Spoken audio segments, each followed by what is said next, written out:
Why has the Middle East been at war for 100 years? The answer lies in a single line. A line drawn on a map in 1916. Death tolls from Middle Eastern conflicts vary significantly depending on region, time frame, and definition. ISIS, the Kurdish question, the Iraqi Civil War, the Syrian conflict, all trace back to the same origin. Why is this so decisive? This slide explains everything. Between late 1915 and May 1916, Britain's Mark Sykes and France's François Picot conducted secret negotiations. After months of correspondence and discussions, lines were drawn on a map. These lines ignored tribal boundaries. They ignored religious distributions. They ignored linguistic differences. Multiple provinces of the Ottoman Empire were merged into a single country called Iraq. Syria and Jordan were created the same way. Between 25 and 35 million Kurds were divided across 4 countries: Turkey, Iraq, Syria, and Iran. They still have no state of their own. This is a fact proven by 100 years of Middle Eastern historical research. This isn't speculation. This is analysis confirmed by maps and diplomatic documents. And this is comprehensible. Look at the map. Follow the border lines. Now you can understand the origins of Middle Eastern conflict. Today, let me show you that history.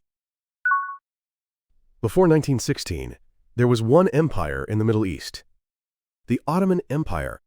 This empire lasted over 600 years, from 1299 until the abolition of the Sultanate in 1922. During World War I, its territory spanned millions of square kilometers, including present-day Turkey, Syria, Iraq, Jordan, Lebanon, Palestine, and parts of the Arabian Peninsula. It was a multi-ethnic, multi-religious, multilingual empire. But in 1914, World War I began.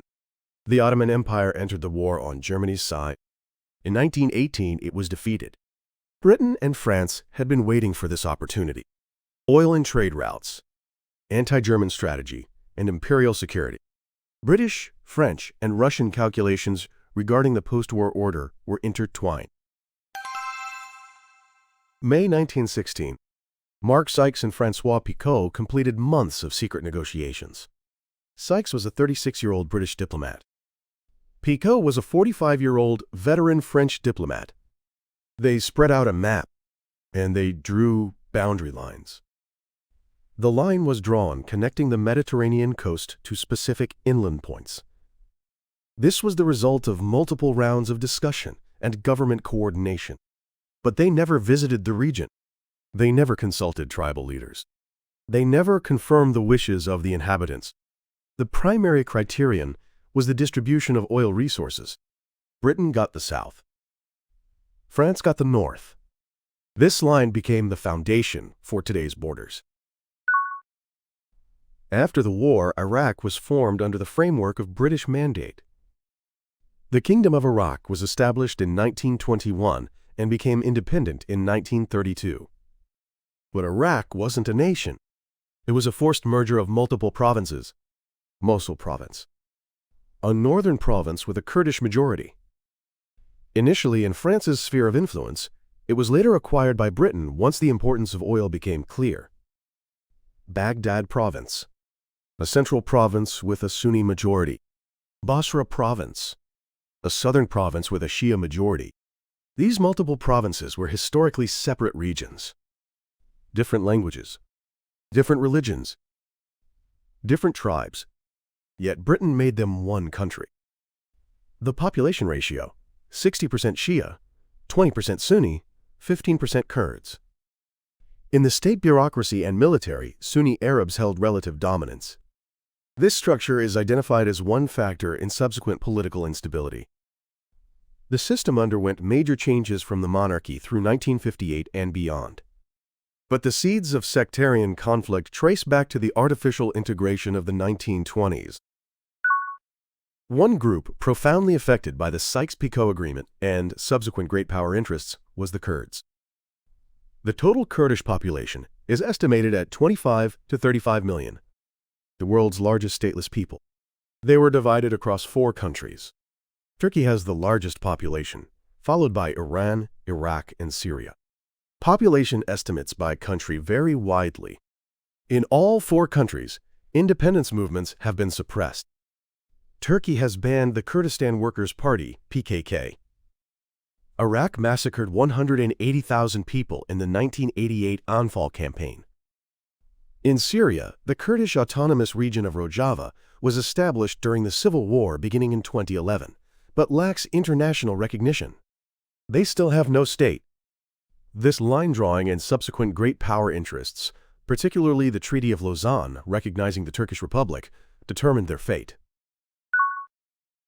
Artificial borderlines brought 3 forms of destruction. First, the disruption of nomadic migration routes. The scale of seasonal migration varied by region, but borderlines and modern state institutions constrained traditional movement and grazing practices. Traditional ways of life collapsed. Second, the complication of water resource management. The Tigris and Euphrates rivers flow from Turkey through Syria to Iraq. Due to upstream dam construction and climate change, water resource conflicts have escalated to existential crises for these states. Third, the difficulty in resolving intertribal disputes. The same tribes were divided into different countries. They were placed under different legal systems. Traditional mediation mechanisms ceased to function. The artificial lines severed societies. 100 years have passed since the Sykes-Picot Agreement, but the contradictions remain unresolved. In fact, they've intensified. In 2014, ISIS emerged. They launched propaganda denying borders. They symbolically staged the destruction of border checkpoints. They controlled the border regions between Iraq and Syria. Since 2003, conflict has continued in Iraq. Death tolls vary significantly, by definition. Record-based counts track, quote, confirmed civilian deaths, while epidemiological studies provide separate estimates of excess mortality.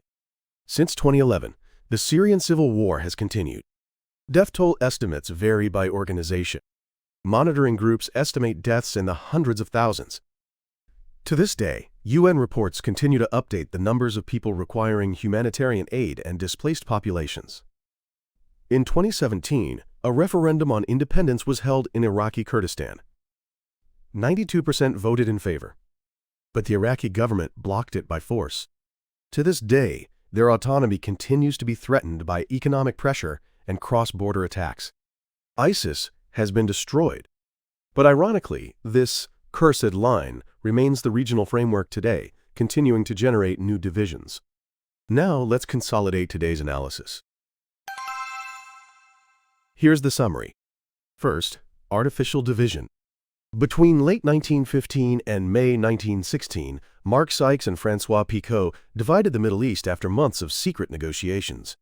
The lines on the map completely ignored tribal, religious, and linguistic boundaries. Through post-war mandate administration, multiple provinces were integrated to create Iraq. Between 25 and 35 million Kurds were divided across 4 countries. Second, structural contradictions. The relative dominance of Sunni Arabs in state bureaucracy and the military is identified as one factor in subsequent political instability. Border lines constrained nomadic movement and grazing practices. The distribution of water resources from the Tigris and Euphrates rivers has created existential-level crises for 3 countries. Third, impacts on the modern era. In 2014, ISIS launched propaganda denying borders, but ultimately remained bound by existing border lines.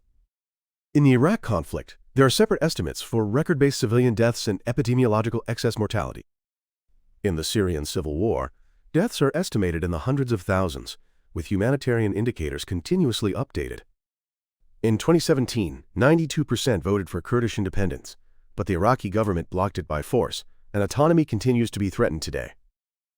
If you were a diplomat at that time, could you have drawn a line that would determine the fate of tens of millions? The sins of history don't fade. Let me know your thoughts in the comments. Thanks for watching to the end. On this channel, we analyze world events from geopolitical and historical perspectives. Not through emotion but through facts.